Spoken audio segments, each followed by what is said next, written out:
تمام احباب محبت سے شوق سے بآواز بلند حضور کی بارگاہ میں درود پاک پڑھیے۔ السلام علیکم یا سیدی یا رسول اللہ، السلام علیکم یا سیدی یا حبیب اللہ، السلام علیکم یا رحمت للعالمین۔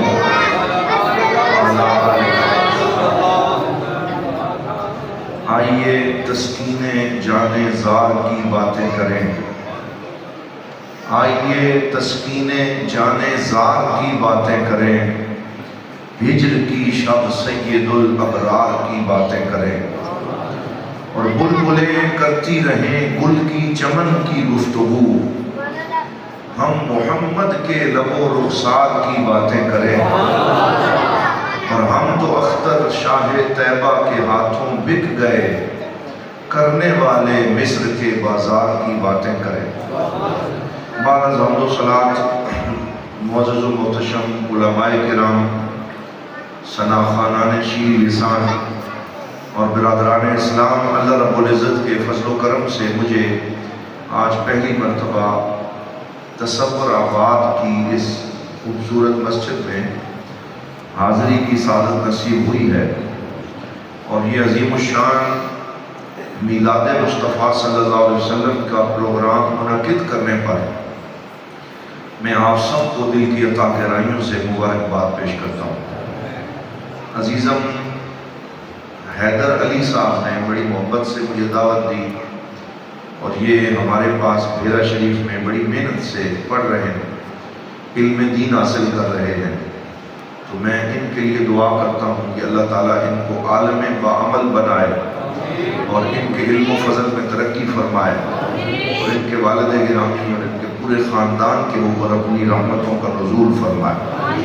یہ جس دور سے ہم گزر رہے ہیں، اس دور کے اندر علم دین کی طرف آنا، قال اللہ و قال الرسول پڑھنا، اور حضور کے دین کا عالم بننا، یہ کوئی چھوٹی بات نہیں ہے، یہ بہت بڑی بات ہے۔ اور حضور صلی اللہ علیہ وسلم نے فرمایا کہ جو دین میں فساد کے زمانے میں مجھ محمد کی ایک سنت کو زندہ کرے گا، اللہ تعالیٰ اسے 100 شہیدوں کا ثواب عطا فرمائے۔ تو آج جب کہ ہر طرف فتنہ ہے، مادیت پرستی ہے، دین سے دوری ہے، نئے نئے فتنے جنم لے رہے ہیں، تو ہمیں ایسے علماء کی ضرورت ہے کہ جو پہلے قرآن کو سمجھیں، حضور کی احادیث کو پڑھیں، پھر دین متین کو سمجھنے کے بعد اس کا ابلاغ کریں، کیونکہ دین کے نام پہ ایسے بھی بہت سے لوگ ان صفوں میں شامل ہو گئے ہیں جنہیں علم آتا نہیں ہے، جنہوں نے بہروپ طاری کر لیا، اپنے اوپر حلیہ بنا لیا، لیکن وہ عالم نہیں ہے، اور ایسا شخص بہت زیادہ نقصان دہ ہوتا ہے۔ غلط روایات بیان کرنا، کچی بات کرنا، اور قصے کہانیاں سنا کے چلا جانا، اس سے بھی مسلک کا نقصان ہوتا ہے۔ تو ہمیں ایسے علماء کی ضرورت ہے کہ جب وہ بات کریں تو ان کی نظر قرآن پر بھی ہو اور مصطفیٰ کے فرمان پر بھی ہو، اور پھر وہ حضور صلی اللہ علیہ وسلم کے دین کو آگے پہنچائیں۔ تو اس لیے میں گفتگو کے شروع میں آپ سب سے یہ کہوں گا کہ یہ ماشاءاللہ جو یہ پنیری ہماری بیٹھی ہوئی ہے، یہ چھوٹے چھوٹے بچے، یہ ہمارا مستقبل ہے۔ آپ کوشش کریں انہیں قرآن کا حافظ بنائیں، دین کا عالم بنائیں، تاکہ آپ کے اس علاقے میں ایک نہیں، دو نہیں، 10 دین کے علماء تیار ہوں، تاکہ ہمارے مصلی بھی آباد رہیں اور ممبر رسول بھی آباد رہیں۔ میں انشاءاللہ انتہائی اختصار کے ساتھ، موسم کی کچھ تبدیلی کی وجہ سے میرا گلا سیر ناساز ہے، لیکن میں نے کہا کہ اب تصور صاحب سے جو وعدہ کیا ہے اسے نبھانا ہے، میں حاضر ہو گیا۔ چند باتیں میں اختصار کے ساتھ انشاءاللہ عرض کرنے کی کوشش کروں گا۔ حضور صلی اللہ علیہ وسلم کا ذکر کرنا یہ روحوں کو تازگی عطا کرتا ہے۔ سرکار کا میلاد منانے سے انسان کا ظاہر بھی روشن ہوتا ہے، انسان کا باطن بھی روشن ہوتا ہے۔ جس گھر میں حضور صلی اللہ علیہ وسلم کا ذکر کیا جاتا ہے، سارا سال وہاں پہ برکتیں رہتی ہیں۔ اسی وجہ سے ہم حضور کے میلاد پاک کا تذکرہ کرتے ہیں۔ بہت سارے لوگ ہیں جتنے منہ اتنی باتیں، کوئی کہتا ہے کہ تم میلاد کیوں مناتے ہو؟ کیونکہ میلاد صحابہ نے نہیں منایا اور میلاد فلاں نے نہیں منایا، حضور کے دور میں جلوس نہیں نکلا، سرکار کے دور میں جلسے نہیں ہوئے۔ تو بڑی حیرت ہوتی ہے، ادھر سے کہتے ہیں کہ حضور کے دور میں جلسے نہیں ہوئے اور پھر خود سیرت کانفرنس کرتے ہیں یا نہیں کرتے؟ میں کوئی اختلافی بات نہیں کر رہا، آپ کو ایک ٹھوس بات سمجھانا چاہتا ہوں کہ سیرت کانفرنس کرتے ہیں، ختم نبوت کانفرنس کرتے ہیں۔ تو ہم ان سے پوچھتے ہیں کہ صحابہ کے دور میں نہ میریٹ ہوٹل تھا اور نہ بڑے بڑے ہال تھے، نہ یہ ساؤنڈ سسٹم تھا، نہ یہ لائٹنگ تھی، نہ یہ جھنڈیاں تھی، نہ یہ چراغاں تھا، تو آپ سیرت کانفرنس کریں تو جائز، آپ ختم نبوت کا جلسہ کریں تو جائز۔ جب ہم صرف نام بدل کے اس کا نام میلاد مصطفیٰ کانفرنس رکھیں تو آپ کے چہرے پہ جھریاں پڑ جاتی ہیں اور آپ کا مزاج معطل ہو جاتا ہے اور آپ کی طبیعت میں ناگوار گزرتا ہے۔ یہ نام کے فرق سے کیا ہو گیا؟ سیرت کانفرنس میں بھی ذکر مصطفیٰ ہوتا ہے، میلاد کے جلسے میں بھی وہ ذکر مصطفیٰ ہوتا ہے۔ ایسے ہی ہے، ہم یہاں بیٹھ کے کوئی اور غیر شرعی کام نہیں کرتے۔ میلاد کے جلسے میں کیا ہوتا ہے؟ قرآن کی تلاوت ہوتی ہے، حضور کا تذکرہ ہوتا ہے، نعت خوانی ہوتی ہے، حضور کے شمائل کا تذکرہ ہوتا ہے، سیرت کا بیان کیا جاتا ہے۔ میں پوری ذمہ داری سے عرض کر رہا ہوں، جتنے کام ہم میلاد کے جلسے میں کرتے ہیں ان میں سے ہر کام میرے پاک نبی کی آل بیت نے بھی کیا ہے، حضور کے صحابہ نے بھی کیا ہے۔ سب سے پہلے آ جائیں، ہم قرآن پڑھتے ہیں، آج کی محفل کا آغاز قرآن سے ہوا، تو میں آپ کو ایک قاری کے بارے میں بتاؤں جس کا نام حضرت سیدنا عبداللہ بن مسعود رضی اللہ تعالی عنہ ہے۔ مسجد نبوی میں قرآن پڑھ رہے تھے اور بڑے خوبصورت لہجے میں قرآن کی تلاوت کر رہے تھے، آنکھیں بند تھیں، اللہ کے قرآن میں مگن تھے، خوبصورت قرآن کی تلاوت کر رہے تھے۔ انہیں پتہ ہی نہ چلا کہ قرآن کی تلاوت کرتے کرتے حضور کے حجرے کا دروازہ کھلا اور سرکار باہر تشریف لائے اور عبداللہ بن مسعود کے پیچھے کھڑے ہو کے اس کا قرآن سننا شروع کر دیا۔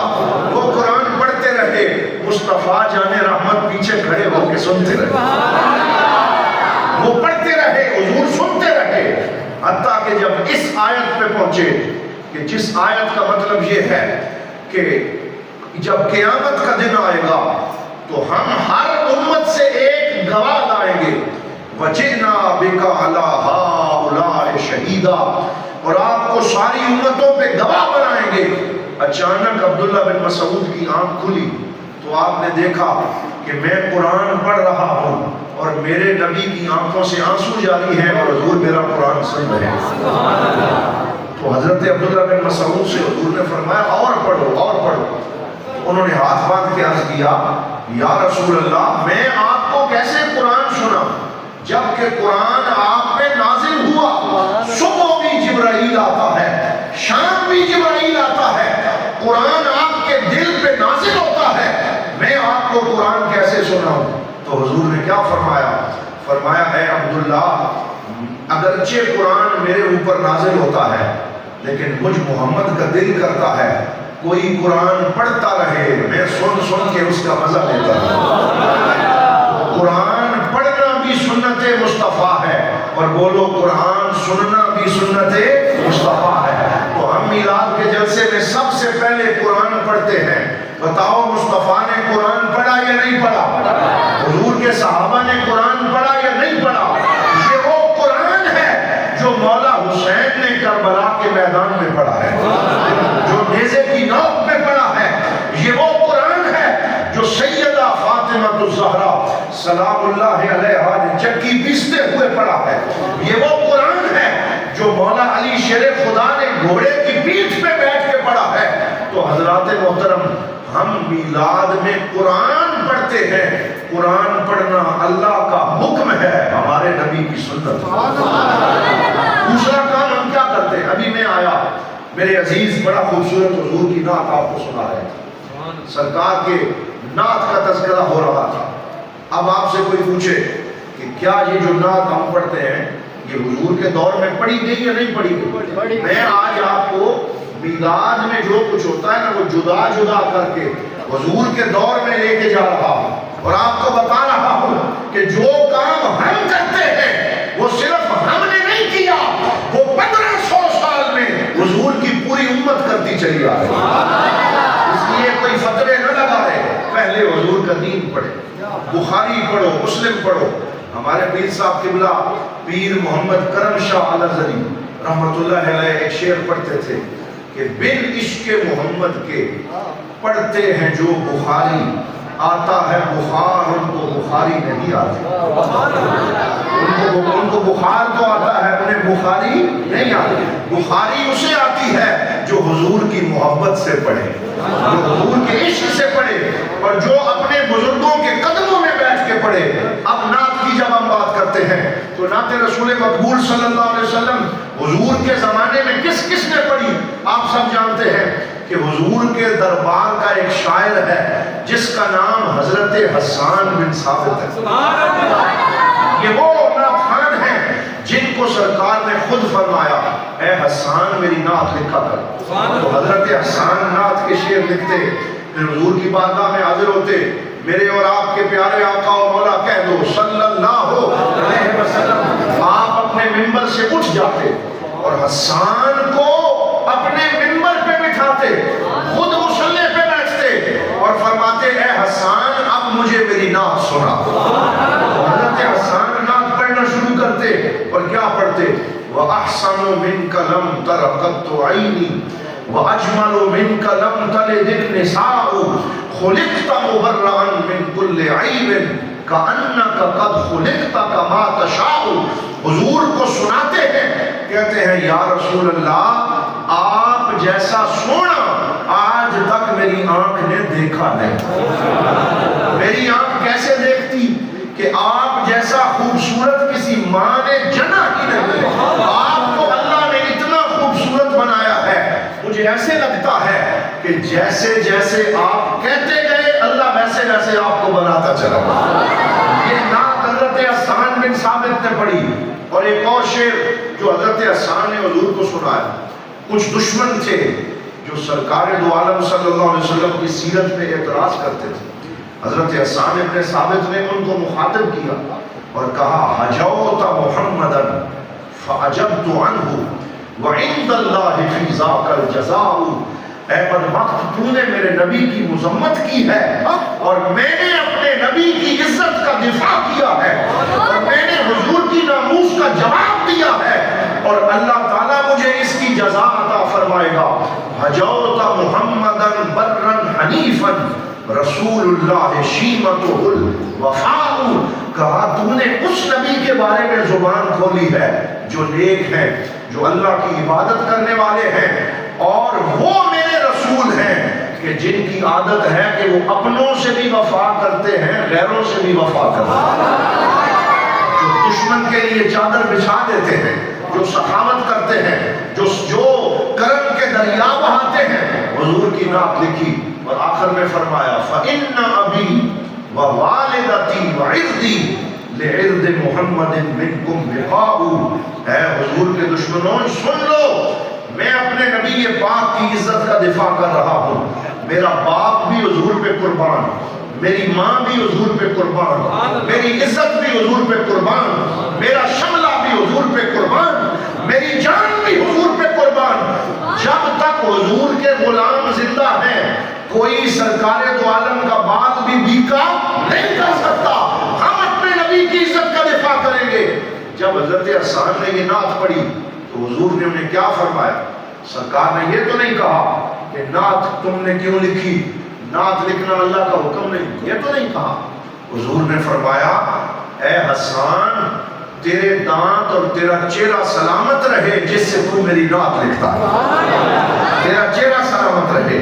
تیرے دانت سلامت رہیں۔ صحابہ فرماتے ہیں کہ حضرت حسان ابن ثابت نے 120 سال زندگی پائی، 120 سال، اور جب آپ کا وصال ہوا آپ کے 32 دانت سلامت تھے، چمکدار تھے، اور آپ کے چہرے پہ کوئی جھری نہ تھی، اور آپ رو کے کہتے تھے کہ آج جو میرا چہرہ چمک رہا ہے، میرے دانت سلامت ہیں، میرے رب نے مجھے حضور کی نعت پڑھنے کا اجر عطا فرمایا۔ یہ نعت کی شان ہے، یہ نعت کی شان ہے۔ تو میں کہا کرتا ہوں نعت پڑھنا حضور کے صحابہ کی سنت ہے، اور نعت سننا خود مصطفیٰ کی سنت ہے۔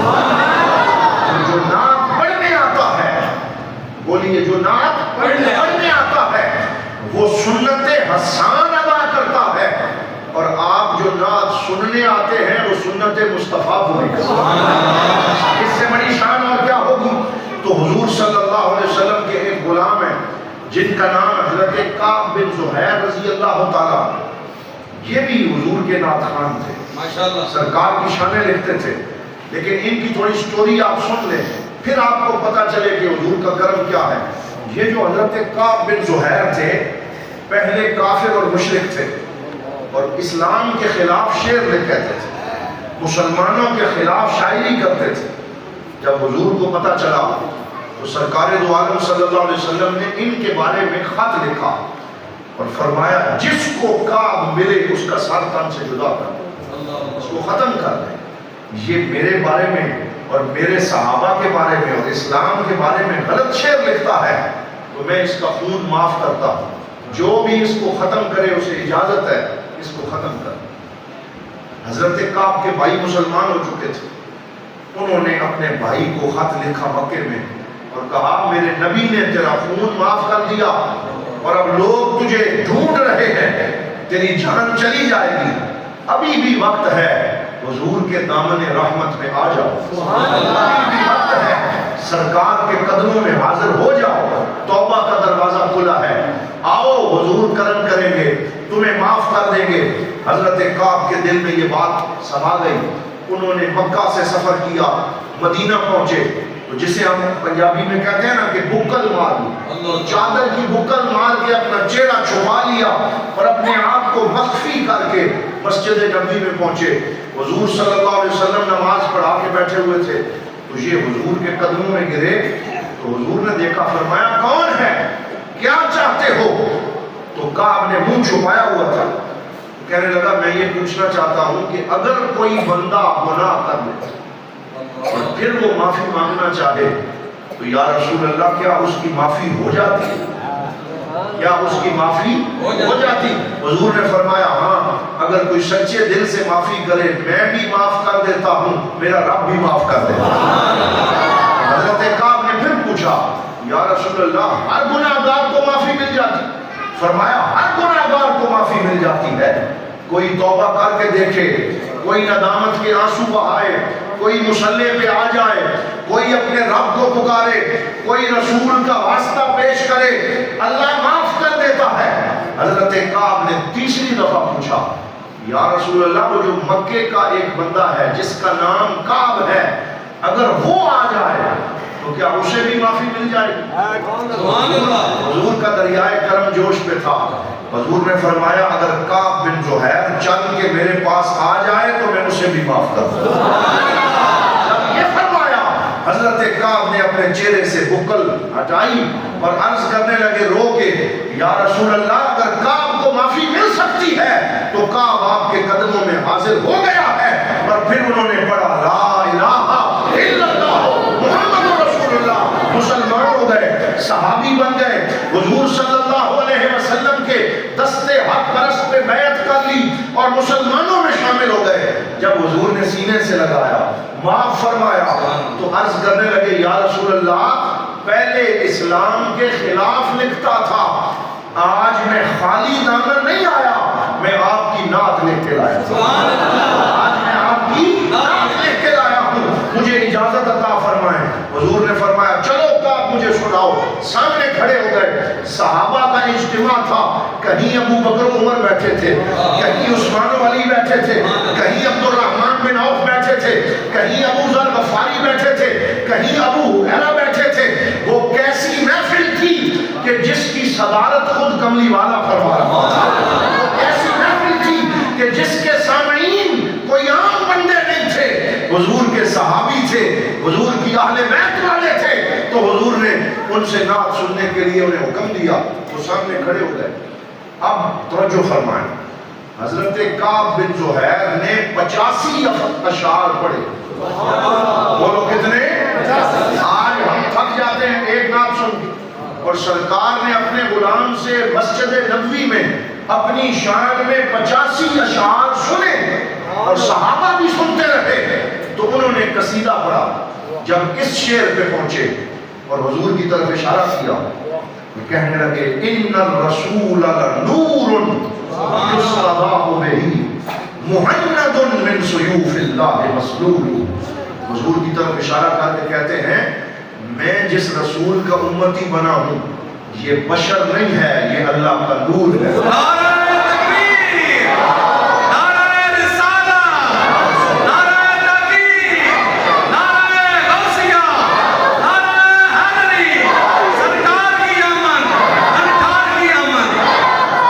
کیا فرمایا؟ میں جس رسول کا امتی بنا ہوں وہ بشر نہیں, وہ اللہ کا نور ہے. اور پھر فرمایا مہند من سیوف اللہ مسلول, وہ اللہ کی تلواروں میں سے چمکتی ہوئی تلوار ہے. جب یہ شعر پڑھا حضور اتنے خوش ہوئے کہ سرکار نے یمنی چادر اوڑھی ہوئی تھی, سردیوں کا موسم تھا, اور کالی لکیروں والی دھاری دار چادر حضور کے شانوں پہ تھی. سرکار نے وہ چادر اتاری اور اتار کے حضرت کعب کی طرف پھینکی اور فرمایا اے کعب تو نے میری نعت لکھی ہے, میں محمد تمہیں اپنی چادر کا تحفہ دوں. یہ سرکار کے نعت خان کی شان ہے, یہ حضور کی زلفوں کا تذکرہ کرنے والے کی شان ہے. لیکن شرط یہ ہے کہ نعت خان محبت سے پڑھے. بولو شرط کیا ہے؟ نعت خان محبت سے پڑھے. وہ پہلے کاروبار نہ کرے کہ پہلے 60,000 بھیجو اور پھر جب میں آؤں تو اتنے اور دینا, اور پھر یہ نہ کہے جلدی جلدی پڑھاؤ میں نے آگے جا کے پڑھنا. کاروبار بن گیا. نعت خانی کو لوگوں نے شعبہ اور پروفیشن بنا دیا.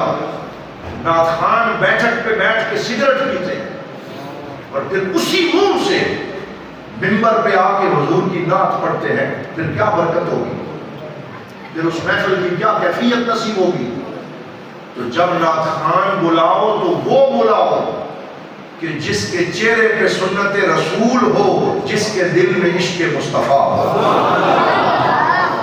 پھر جو ایسا کلام پڑھے جو درست کلام, جو اچھا کلام, وہ کلام پڑھے تو اعلیٰ حضرت فاضل بریلوی کا کلام, وہ کلام پڑھے تو پیر سید میر علی شاہ تاجدار گولڈا کا کلام, پیر سید نصیر الدین نصیر کو پڑھے.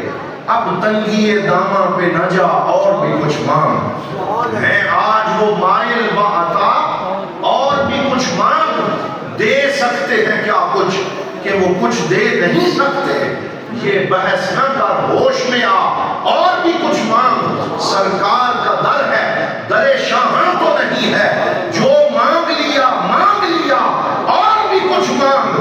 اور اس در پہ یہ انجام ہوا حسن طلب کا, جھولی میری بھر بھر کے کہا اور بھی کچھ مانگ.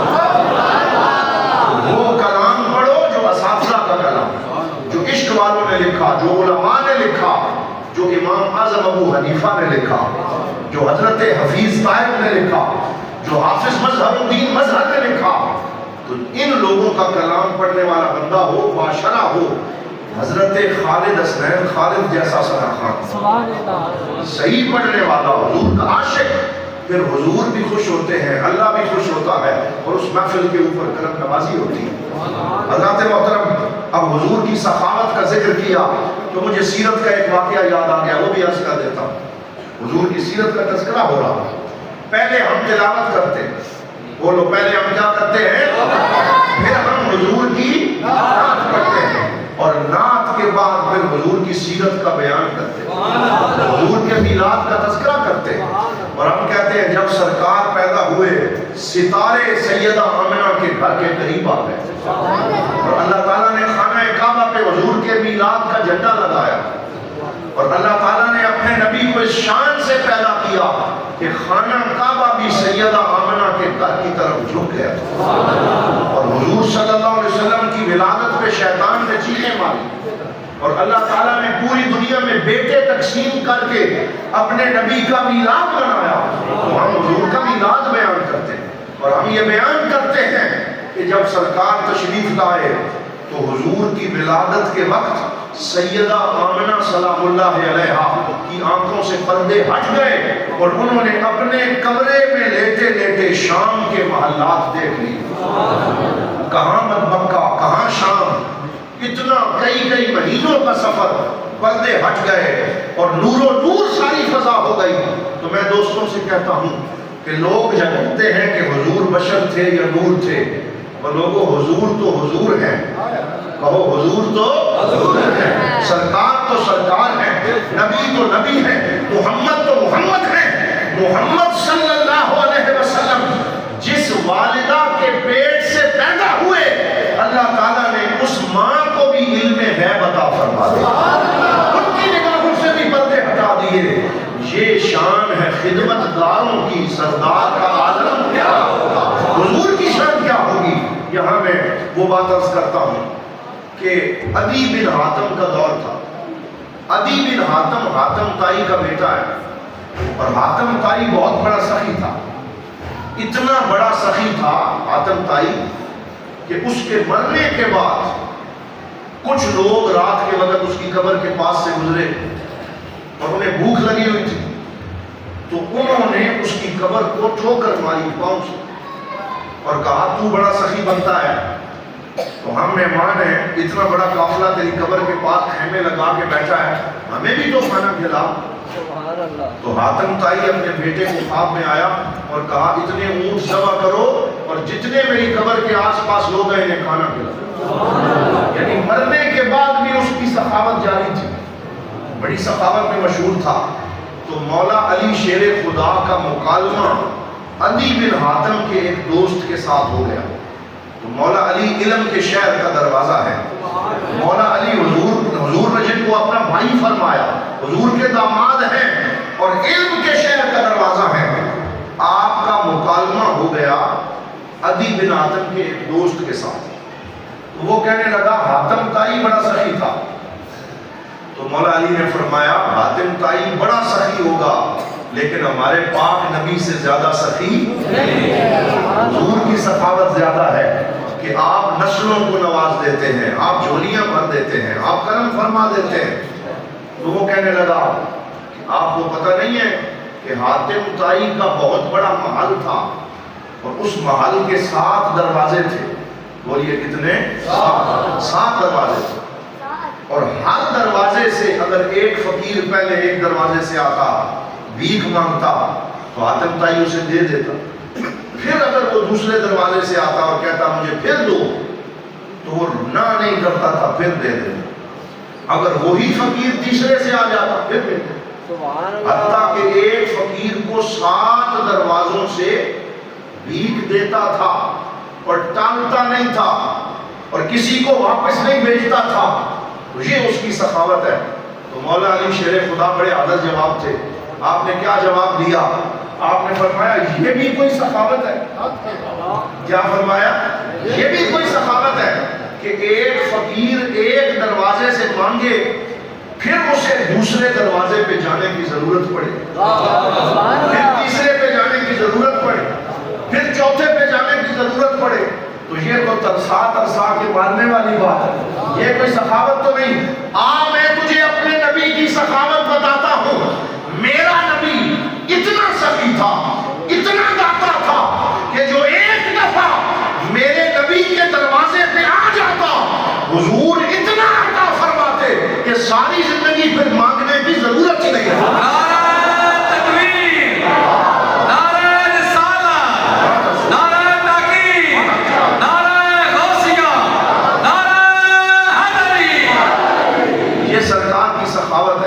جسے علم دیا بے حساب دیا، رزق دیا بے حساب دیا، مالا مال فرما دیا۔ اب تم میں سے کوئی یہ کہہ سکتا ہے کہ دیتا اللہ ہے، حضور تو نہیں دیتے؟ کوئی یہ بھی تو کہہ سکتا ہے کہ دیتا کون ہے؟ سارے مل کے کو کون دیتا ہے؟ سارے مل کے کو کون دیتا ہے؟ تو تم کہہ رہے ہو حضور دیتے. میں نے کہا بس سمجھنے کی بات ہے، اللہ دیتا ہے لیکن مصطفیٰ کے دروازے سے دیتا ہے، حضور کے واسطے سے دیتا ہے. یہ میں نہیں کہہ رہا، یہ کون کہہ رہا؟ میرے پاک نبی. سب کہو صلی اللہ علیہ وسلم نے ارشاد فرمایا انما انا قاسم واللہ یؤتی. فرمایا اللہ اپنے خزانے مجھے دیتا ہے، میں اللہ کے خزانوں کو تقسیم فرماتا ہوں. حضور اللہ کے خزانے تقسیم کرتے ہیں. اسی لیے اعلیٰ حضرت فاضل بریلوی نے فرمایا میں تو مالک ہی کہوں گا، میں تو مالک ہی کہوں گا کہ وہ مالک کے حبیب نہیں، محبوب و محب میں کوئی میرا تیرا. جو حضور کے دروازے پہ آیا وہ اللہ کے دروازے پہ آیا. حضور کا دروازہ اللہ کے دروازے سے الگ نہیں ہے. جو مدینہ پہنچ گیا وہ اللہ کی بارگاہ میں پہنچ گیا، جو حضور کے قدموں میں پہنچ گیا وہ اللہ تعالیٰ کا ہو گیا، جو حضور کا ہو گیا وہ اللہ کا ہو گیا. جس کے حضور ہو گئے اس کا زمانہ، وہ جس کے حضور ہو گئے اس کا زمانہ ہو گیا. یہ میرے پاک نبی کی شان ہے کہ جو آپ کے قدموں میں آیا آپ نے اسے نواز دیا. آپ علماء سے سنتے ہیں کہ حضور صرف پیسے نہیں دیتے تھے. ایک بندہ آیا اس وقت مال غنیمت میرے آقا کے پاس آیا تھا، اور اتنا مال غنیمت آیا کہ 2 پہاڑوں کے درمیان بکریاں اتنی تھی کہ تل رکھنے کی جگہ نہیں تھی. 2 پہاڑوں کے درمیان پوری وادی بکریوں سے بھر گئی. یہ کسی جنگ میں مال غنیمت آیا تو ایک بدو عربی دور کھڑا تھا، تو وہ دل میں سوچنے لگا کہ کتنے بڑے یہ مالدار ہیں کہ ان کے پاس اتنی زیادہ بکریاں ہیں کہ 2 پہاڑوں کے درمیان وادی بھر گئی. حضور نے اس کے دل کا خیال جان لیا اور اسے پاس بلا کے فرمایا تجھے یہ بکریاں اچھی لگی؟ یا رسول اللہ بڑی اچھی لگی، اللہ نے آپ کو بڑا نوازا ہے. تو فرمایا ابو ہریرہ ساری بکریاں کھول کے میرے اس غلام کو دے دو، ساری اس کو دے دو. تو اسے یقین ہی نہیں آتا تھا کہ مجھے مل گئی. جب وہ ہانٹ کے لے جا رہا تھا ساتھ ساتھ نعرے لگاتا تھا لوگوں میں نے دنیا میں بڑے سخی دیتے دیکھے ہیں لیکن محمد رسول اللہ سے بڑا سخی کوئی نہیں. ایک دفعہ حضرت ابو ہریرہ حاضر ہوئے اور عرض کرنے لگے یا رسول اللہ میں جو چیز یاد کرتا ہوں مجھے بھول جاتی. مشہور روایت، جو چیز یاد کرتا ہوں مجھے بھول جاتی، تو مجھے یاداشت عطا فرمائے. کیا عطا فرمائے؟ اب کوئی اگر مولوی ہم جیسا ہوتا تو وہ کہتا بھئی یاداشت مانگنی ہے تو اللہ سے مانگو، شرک ہو جائے گا. یہ حضور سے یاداشت مانگ رہے ہو، اللہ سے مانگو شرک ہو جائے گا. تو سرکار دو عالم نے یہ نہیں فرمایا. حضور نے فرمایا اپنی چادر بچھاؤ، اپنی چادر بچھاؤ. انہوں نے چادر بچھائی. میرے پاک نبی صلی اللہ علیہ وسلم نے فضا پہ ہاتھ بلند کیے، کوئی چیز تلاوت فرمائی، پھر وہ ہاتھ چادر پہ پھیر دیے، پھر اس کے اوپر پھونک ماری، پھر فرمایا ابو ہریرہ اسے اپنے سینے پہ مل لو، اپنے چہرے پہ مل لو. تو کہتے ہیں جب سے میں نے وہ فیض اپنے سینے پہ ملا ہے اس کے بعد آج تک مجھے کوئی ایک زیر زبر بھی بھولی نہیں. جو سنتا ہوں وہ میرے سینے میں نقش ہو جاتا ہے، مجھے یاد ہو جاتا ہے. یہ حضور کی عطا ہے کہ وہ رزق بھی دیتے ہیں، وہ یاداشت بھی دیتے ہیں، وہ ظاہر بھی سے نوازتے ہیں، وہ باطن سے بھی نوازتے ہیں. اللہ تعالیٰ نے ہمارے نبی کو یہ شان عطا فرمائی. وقت مختصر ہے. حضور کے شمائل کا ایک اور واقعہ جس سے ایمان مضبوط ہوتا ہے. حضرت ابو ہریرہ کی آج بات چل رہی تھی تو میں اسے آگے بڑھا رہا تھا. حضور کے صحابی ہیں، سب مل کے کہو صلی اللہ علیہ وسلم. آپ بخاری شریف میں حدیث ہے، آپ فرماتے ہیں ایک دن مجھے زوروں کی بھوک لگی اور اتنی بھوک لگی کہ میرا پیٹ پسلیوں سے لگ گیا اور میرے گھر میں کھانے کے لیے کچھ نہیں تھا کیونکہ اصحاب صفہ میں تھے اور مسجد میں بیٹھے جو کچھ مل جاتا وہ کھا لیتے. کئی دنوں سے کھانا نہ ملا تو کہتے ہیں میں مسجد کے باہر گیٹ کے پاس بیٹھ گیا. گرمی کا موسم تھا. میں نے کہا لوگ گزریں گے تو کوئی مجھے کہے گا ابو ہریرہ آؤ میں تمہیں کھانا کھلاتا ہوں. میں دروازے کے ساتھ چھاؤں میں بیٹھ گیا. اتنی دیر میں حضرت ابو بکر صدیق آ گئے. انہوں نے مجھے دیکھا تو میں نے ان سے مسئلہ پوچھا. کیونکہ وہ خوددار تھے، وہ مانگتے نہیں تھے. تو میں نے مسئلہ پوچھا، کوئی وضو کا کوئی طہارت کا، کہ پہلے مسئلہ بتائیں گے اور پھر کہیں گے آؤ ابو ہریرہ تمہیں کھانا کھلاتے ہیں. تو کہتے ہیں ابو بکر صدیق رضی اللہ عنہ مجھے مسئلہ بتا دیا اور میرے ساتھ وہ بھی بیٹھ گئے. مسئلہ بھی بتا دیا اور ساتھ بیٹھ گئے. اتنے میں حضرت عمر فاروق آئے، میں نے ان سے بھی مسئلہ پوچھا، وہ مسئلہ سمجھا کہ وہ بھی میرے ساتھ بیٹھ گئے. اصل بات یہ تھی کہ جس چیز نے مجھے نکالا تھا اسی چیز نے انہیں نکالا تھا. یعنی مجھے بھی بھوک تھی اور ان کی بھی یہ کیفیت تھی. یہ صحابہ کرام تھے جنہوں نے دین کے لیے قربانیاں دی ہیں. کہتے ہیں ہم تینوں پریشانی کے عالم میں بیٹھے تھے کہ اتنی دیر میں آمنہ کے لال تشریف لے آئے، حضور آ گئے، سرکار آ گئے، کرم نوازی فرمائی، راستے صاف بتاتے ہیں کہ آپ آتے ہیں. ہم تو محفل کو سجاتے ہیں کہ آپ آتے ہیں. چاند تاروں میں نصیر آج بڑی ہلچل ہے، یہی آثار بتاتے ہیں کہ آپ آتے ہیں. جب حضور آئے تو میں نے پھر سرکار سے مسئلہ پوچھنے کی کوشش کی. ابھی بولنے والا تھا تو حضور نے مجھے خاموش کرا دیا. فرمایا ابو ہریرہ مسئلہ پوچھنے کی ضرورت نہیں، تینوں میرے ساتھ آ جائیں. دلوں کے حال جانتے. فرمایا مسئلہ پوچھنے کی ضرورت نہیں، تمہارا مسئلہ میں سمجھتا ہوں، تم تینوں میرے ساتھ آ جاؤ. حضور نے ہمیں ساتھ لیا، اپنے حجرے میں لے گئے. اتنا بڑا دودھ کا بھرا ہوا پیالہ، دودھ اللہ کا نور ہے، اور دودھ بھی حضور کے حجرے میں بڑا تھا اور لبریز پیالہ موجود تھا. تو ابو ہریرہ دل میں سوچنے لگے سب سے پہلے تو میں آیا ہوں تو حضور پہلے مجھے دیں گے، میں پیوں گا، اگر کچھ بچ گیا تو کوئی اور بھی پی لے گا. لیکن حضور تربیت فرماتے، یہ ہے تربیت. حضور نے مجھے فرمایا ابو ہریرہ ایسے کرو کہ جتنے تیرے صفا کے ساتھی چبوترے پہ بیٹھے ہیں جاؤ پہلے سب کو بلا کے لے آؤ، سب کو بلا کے لاؤ. میں نے دل میں سوچا ایک پیالہ دودھ ہے، پہلے ہی ہم 3 بندے ہیں، 72 آدمی وہاں مسجد نبی میں بیٹھا ہے. اگر میں ان کو بلا کے لاؤں گا ایک ایک گھونٹ بھی حصے میں نہیں آئے گا، میری بھوک اپنی جگہ پہ باقی رہے گی.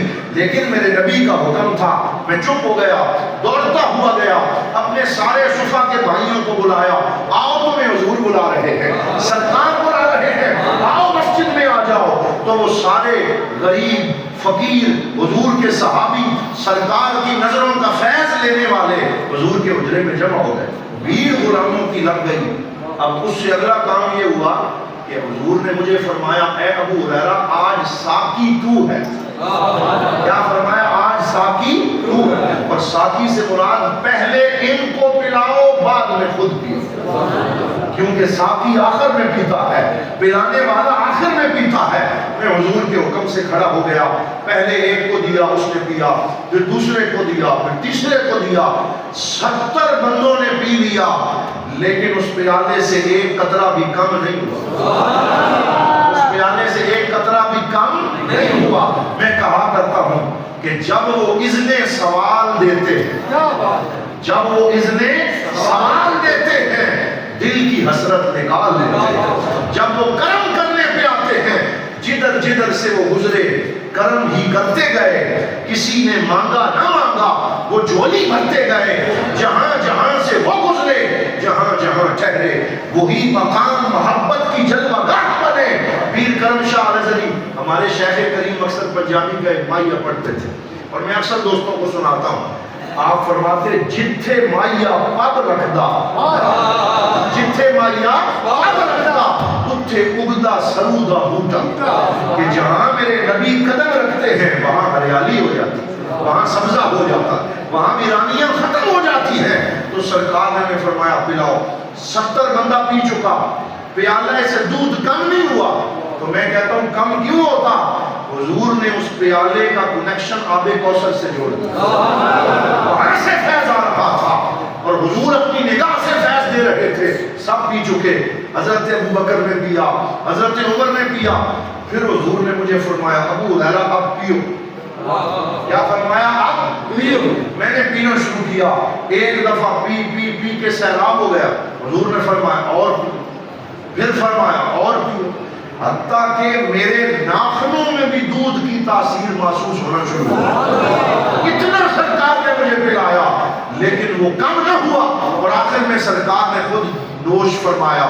تو آج میں آپ کو یہی پیغام دیتا ہوں، آج اور کوئی لمبا چوڑا واز نہیں، یہ میں چاہوں تو گھنٹہ واز کروں کہ نماز پڑھو ضرور پڑھو، قرآن پڑھو ضرور پڑھو، نیک اعمال کرو، برائیوں سے بچو، لیکن آج میں یہ واز کرنے نہیں آیا، آج صرف یہ واز کرنے آیا ہوں، اپنے پاک نبی سے پیار کرو، حضور سے محبت کرو، حضور سے عشق کرو، اپنے نبی کا تذکرہ کرو، کیونکہ جس کے دل میں پیار نہیں ہوتا اس کی نمازیں بھی قبول نہیں ہوتی، اس کے روزے بھی قبول نہیں ہوتے، اس کی ساری ٹکریں رائے گاہ جاتی ہیں۔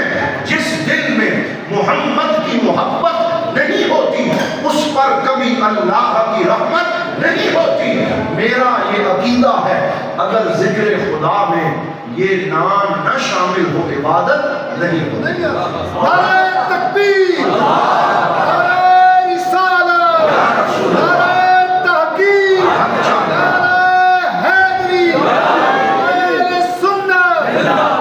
اللہ سے محترم، میں آپ کو اتنا کہہ کے چلا جاؤں کہ محبت کرو، میں آپ کو اتنا کہہ کے چلا جاؤں کہ محبت کرو، تو آپ کہیں گے کہ ٹھیک ہے جی ہم محبت کرتے ہیں، لیکن محبت کے کچھ علامات ہوتی ہیں۔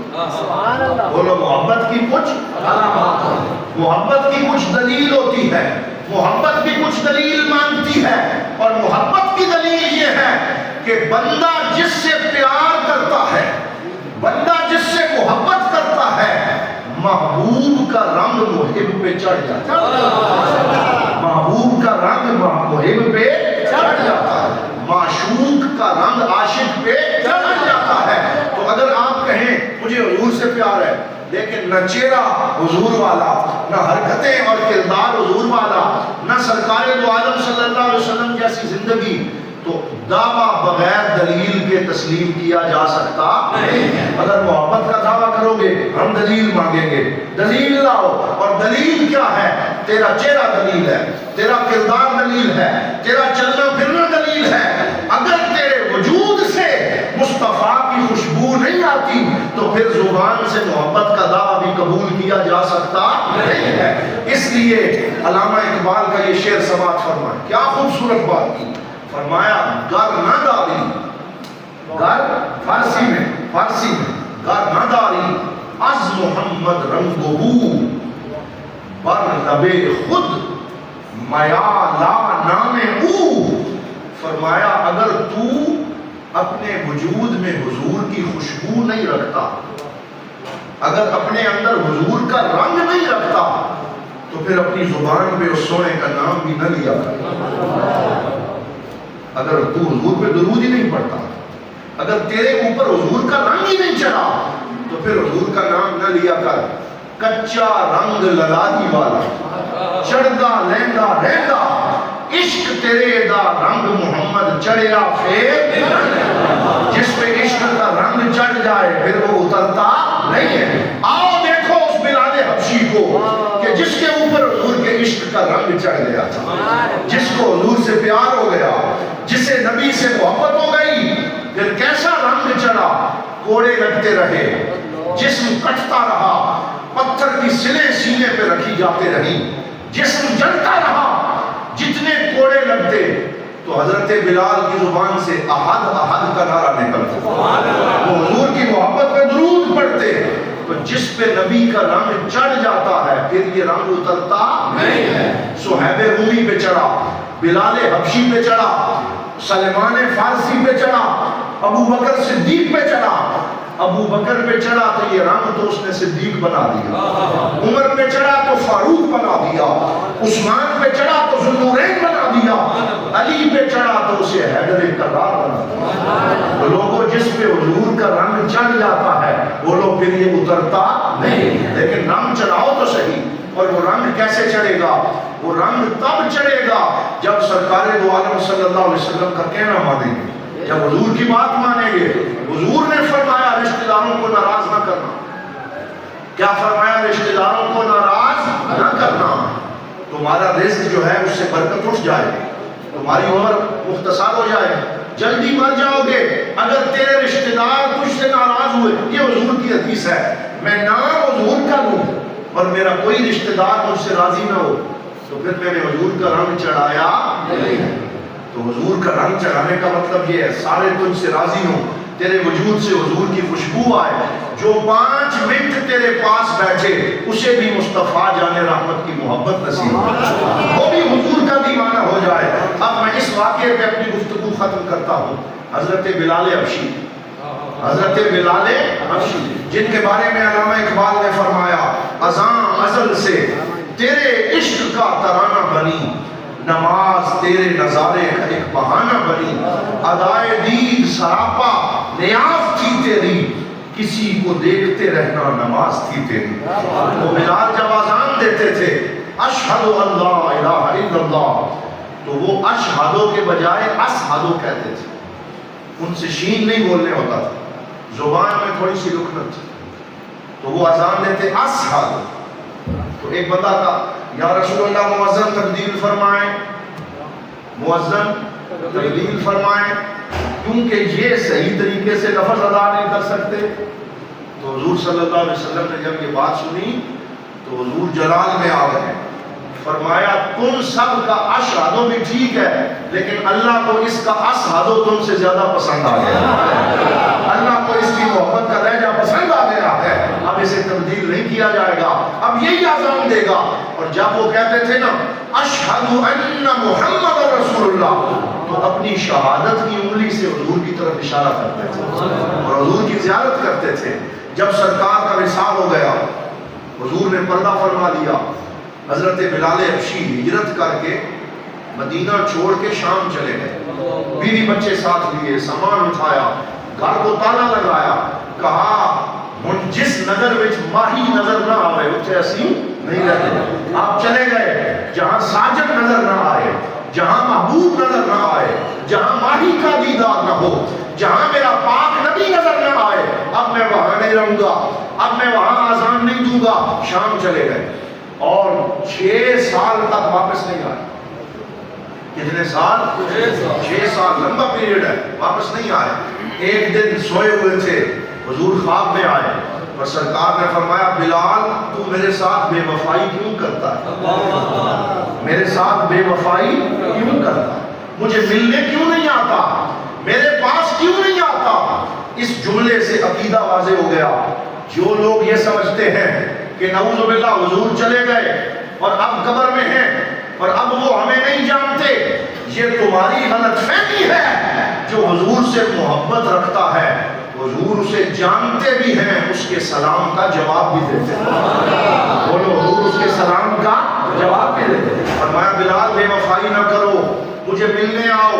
حضرت بلال روتے ہوئے اٹھے, سامان باندھا, گھر والوں کو ساتھ لیا, شام سے چلے, 1 مہینے کا سفر کیا, مدینہ پہنچے. جس دن مدینہ پہنچے کوہرام مچ گیا. سارے مدینے والے کہنے لگے حضور کا مؤذن آ گیا, حضور کا نام لینے والا آ گیا, بلال آ گیا. اور حضرت عمر فرماتے ہیں جا سیدنا بلال, ہمارا سردار بلال آ گیا, ہمارا آقا بلال آ گیا. تو سارے حضرت بلال سے کہتے اے بلال ایک دفعہ وہی اذان سناؤ نا جو ہمارے نبی کو سناتے تھے, پھر سے وہی اذان دو جو حضور کو سناتے تھے. تو حضرت بلال فرماتے کہ اب میرے اندر سخت نہیں ہے کہ میں وہی ترانہ محبت پھر چھیڑوں, کیونکہ جب میں اذان دیتا تھا میں حضور کے چہرے کو دیکھ کے دیتا تھا, اب کسے دیکھوں گا, اب کسے سناؤں گا. تو اس لیے مجھ سے یہ کام نہ کرواؤ. سب صحابی کہتے رہے, انہوں نے نہ مانا. تو حضرت عمر فاروق فرمانے لگے مجھے پتا ہے اب میں ایسے بندے کو بلاؤں گا کہ اے بلال تم انکار نہیں کر سکو. تو کسے بلایا؟ حضرت امام حسن اور حسین کو, دونوں کو بلایا. کہا شہزادو یہ ہماری تو نہیں مانتا, آپ یہ حکم دیں, تم نبی کے نواسے ہو, تم حضور کا خون ہو, تم سرکار کے پیارے ہو, بلال سے کہہ دو ہمیں اذان سنائے. تو دونوں شہزادے جب آئے بلال قدموں میں گر گئے, اور جب انہوں نے کہا بلال وہی اذان سناؤ جو ہمارے نانا جان کو سناتے تھے, حضرت بلال سے انکار نہ ہو سکا. پھر آپ منارے پہ چڑھے اور پھر جب اذان دینی شروع کی اللہ اکبر. اپنی محبت بھرے لہجے میں جب حضرت بلال نے یہ آذان شروع کی، ضجت المدینہ، مدینہ پاک میں لرزہ طاری ہو گیا. اور جب کہا اشہد ان لا الہ الا اللہ، تو کہ خرجت النساء والصبیان، گھروں سے بچے اور عورتیں باہر نکل آئیں، لوگوں نے چھتوں سے چھلانگیں لگا دی. اور سارے لوگ کہتے تھے اب بوڑھے سا رسول اللہ کہ کیا حضور اپنی قبر انور سے باہر آ گئے؟ کیا سرکار دوبارہ تشریف لے آئے ہیں؟ آج پھر ہمیں یہ مدینہ رسول اللہ کا مدینہ نظر آ رہا ہے. آج پھر وہی یادیں تازہ ہو گئی. اور جب حضرت بلال نے پڑھا اشہد ان محمد رسول اللہ، اور حضور کی طرف حجرے کی طرف دیکھا، سرکار نظر نہ آئے، بے ہوش ہو کے گر گئے، اذان مکمل نہ کر سکے. یہ محبت ہے، یہ وارفتگی ہے، یہ عشق ہے جو انسان کو نئی توانائی عطا کرتا ہے. تو آج کی اس پوری کانفرنس کا پیغام یہ ہے کہ آؤ ہم اپنے وجود پہ حضور کا رنگ چڑھائیں، داڑھی رکھیں، دستار باندھ لیں، کپڑے سنت کے مطابق پہنیں. لیکن صرف داڑھی رکھنا کافی نہیں ہے. ایک انسان داڑھی رکھ لے لیکن کام سارے وہ کرے جن سے حضور نے منع کیا ہے، پھر اس کی داڑھی اسے کوئی فائدہ نہیں دے سکتی. اندر سے تبدیل ہو، کسی کے ساتھ جھوٹ نہ بولے، فراڈ نہ کرے، کسی کا حق نہ مارے، چوری نہ کرے، کسی ماں باپ کو گالی نہ دے، نعوذ باللہ، ان کو غصے سے نہ دے، بچوں سے شفقت کرے. یعنی اس کے ہر کام میں خوشبو مصطفیٰ بس جائے. وہ ہر کام کرنے سے پہلے اپنے نبی کی سنت دیکھے.